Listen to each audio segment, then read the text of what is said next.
Real quick, if you like my videos, come watch me on Twitch where you can see me fight these bosses live at itstizzle7. Check out my other channel, and there's also a link to a Discord in the description. Thanks. So before we really get into the video, I just want to say that despite the title and thumbnail, there's no actual wrong way to play Hollow Knight Silksong. Or Hollow Knight for that matter. The beauty of those games is that they give players full agency in exploring the world in whatever way they want.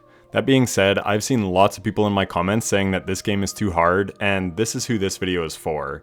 Because this game is not really meant to be mainlined. Yes, you can stick to the main objective, but you will hit some super hard skill gates along the way if you do this.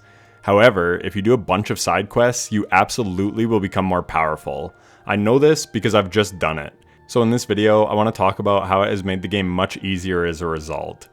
Yesterday, I made a video on my second channel asking if Silksong is too difficult. The long and short of the video is that no, it is not. I make a bunch of compelling arguments, so give that video a watch if you care about what I have to say, but this channel is dedicated to helping people beat Silksong, hence why I make my boss tutorials. In my video, I talked about how you can go explore and do side quests to make yourself stronger, just like you can in most Souls games, and now I have the proof to back this up. I will try to remain mostly as spoiler free as possible, but I do have to talk about this aha moment. So I was about 20 hours into the game, starting into the main story quest of Act 2, and I got completely hard stuck at the 2 scorpion enemies before you can talk with one of the conductors. I bashed my head against the wall at these for 2 hours, hell, maybe even 3, before I finally gave up and just said, fuck this, I'll go do something else. And I am so glad I did. I did a ton of side quests in the game for like 8 hours, just getting lost and exploring the world and having so much fun while doing so. And while I was exploring, I was able to find enough mask fragments to upgrade my health points, so now I have 7 masks. This makes a giant difference versus the scorpions because they hit for 2 damage, so I can essentially tank an extra hit now. Also, when I was trying over and over to beat these guys, I was running out of my tools which were essential to beating them. I'd be out of shards, and that makes this fight almost impossible for an average player like me.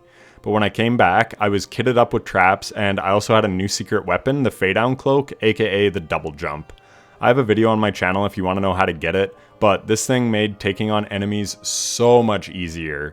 I beat the Savage Beastfly in an even harder fight in less time than it took me the first time I faced them, and for the Scorpions, it allowed me to get over them and get to safety so much easier. As I said, I could not get past them for hours on my first encounter, but when I came back, I first tried the fight. This is for a number of reasons. First, it is because I had more health and the double jump.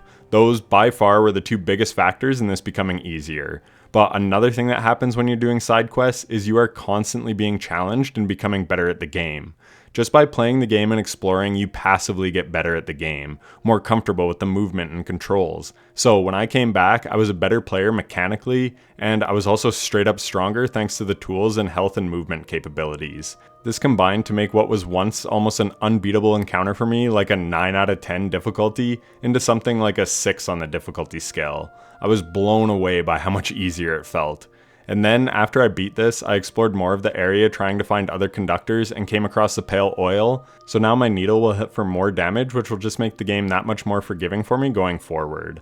Obviously, the difficulty will be tuned around this, but for now, I still have to finish exploring Bile Water and a couple other earlier stages, so now this task is going to be easier. The point of this video is to say that if you are struggling, just try getting lost in the world and finding stuff. I understand some people just want to play a game from start to finish and don't enjoy side quests. I am lucky in the fact that I'm sort of a perfectionist, so I don't like to leave an area until I've fully explored it. So side questing and exploration come very naturally to me. I just really enjoy it. And luckily for me, this game has so much side content, so I've been absolutely loving it. As a result, I may be behind some of you on the main story, so sorry if my boss guides are a little late, but I'm just playing the game the way I want to, and the content will come eventually. Anyways, that's it for the video. I just wanted to give proof that exploring does indeed make you more powerful, so if you're stuck on a tough challenge, just leave it and come back later. You'll be pleasantly surprised by how much stronger you get. I'll be streaming Tuesday, Wednesday, and Thursday this week all day during the day, so come by and say hey on Twitch at itstizzle7 if you want to see my progress live. Besides that, I wish you a great day, and I will catch you in the next one. Take care.